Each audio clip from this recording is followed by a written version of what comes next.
चोली के दिन रहो ना पीरे हो गए छो चाला कोर कबन चापी रे हमर दहिया चोली के दिन रहो ना पीरे हो गए छो चाला कोर कबन चापी रे होई छो ना टाइट पहिरला पधिले छो होई छो ना टाइट पहिरला पधिले छो दर्जी हमर चोली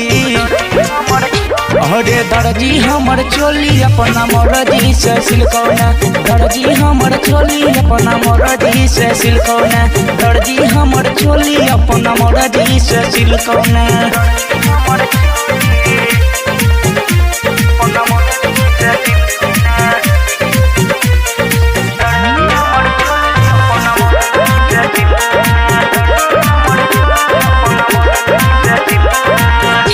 कहियो कोढ़िया बनल कौया लाफरा महंगा में किनल रहियो मखमल के कपड़ा की कहियो कोढ़िया बनल कौया लाफरा महंगा में किनल रहियो मखमल के कपड़ा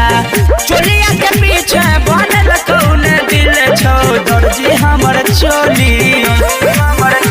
अरे दर्जी हमर चोली अपना मर्जी से सिलकौना दर्जी हमर चोली अपना मर्जी से सिलकौना दर्जी हमर चोली अपना मर्जी से सिलकौना दर्जी हमर चोली अपना मर्जी से सिलकौना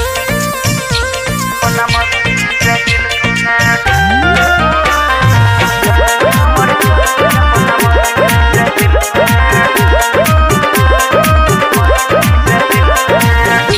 छो न फिटिंग चिटिंग कल कौया खूबे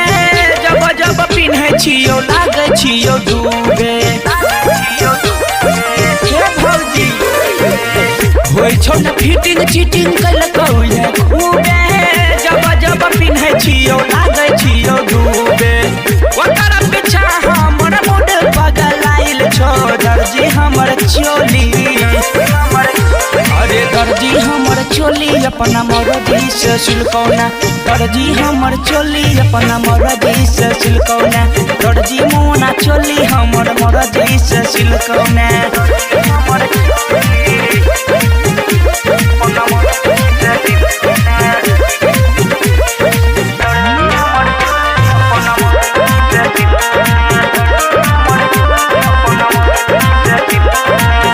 बिहारी लाल कल को हमरा संगे खपला बड़ा जैसा प्रेमी कल को मोने मोने लफड़ा बिहारी लाल कल को हमरा संगे खपला बड़ा जैसा प्रेमी कल को मोने मोने लफड़ा रूपे सराना लखन दीवाना संग घूमे छो दर्जी हमर चोली अरे दर्जी हमर चोली अपना मर्जी से सिलकौना दर्जी हमर चोली अपना मर्जी से सिलकौना दर्जी मोना चोली हमर मर्जी से सिलकौना।